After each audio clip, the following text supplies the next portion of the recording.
সদস্য হিচাপে কাম কৰি যোৱাৰ সুবিধাটো দিলে মই সেইবাবে তেওঁলোকক আন্তৰিক শুভেচ্ছা জ্ঞাপন কৰাৰ লগতে আৰু ভাৰতীয় মাননীয় সভাপতি অভিযোগী পৰিচয় সমাজৰ বিচাৰিছোঁ বিনোদ বৰা প্ৰাক্তন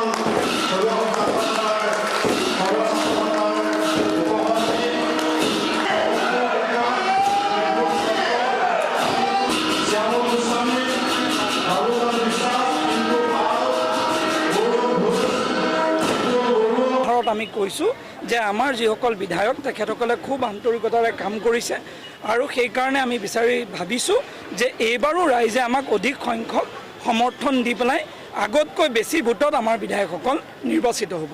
সেইটোৱে আমাৰ ক'বলৈ।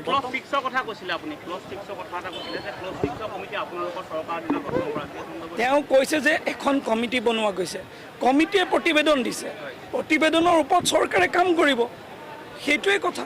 তেওঁ সেইটো কৈছে যে যিখিনি কাম আছে, যিগৰাকী সদস্যক গঠন কৰি দিয়া হৈছে, তেওঁলোকে যি প্ৰতিবেদন দিছে সেই প্ৰতিবেদনৰ আধাৰত চৰকাৰে এইখিনি বিবেচনা কৰিব, বিবেচনা কৰি কোনটো কাম কেনেকৈ কৰা যাব। কাৰণ কিছুমান বহুত এনেকুৱা কাম আছে যিবিলাক লোকসভাত হ'ব, সেইবিলাক কাম কৰিবৰ কাৰণে তাত বহুত আৰু পৰ্যায় আছে, তাত বহুত সাংবিধানিক কথা আছে।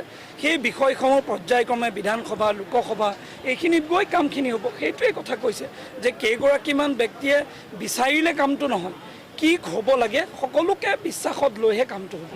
মই সেইদিনাখনো কৈছোঁ যে বিজেপি দলৰ অতি শক্তিশালী সংগঠন, গতিকে আমি চৰকাৰ গঠন কৰিম।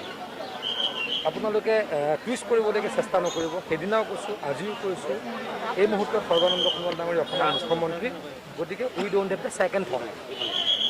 গতিকে পৰৱৰ্তী সময়ত আমাৰ দলে সিদ্ধান্ত ল'ব, কিন্তু we don't have second thought because right now Sarbananda Sonowal is the CM।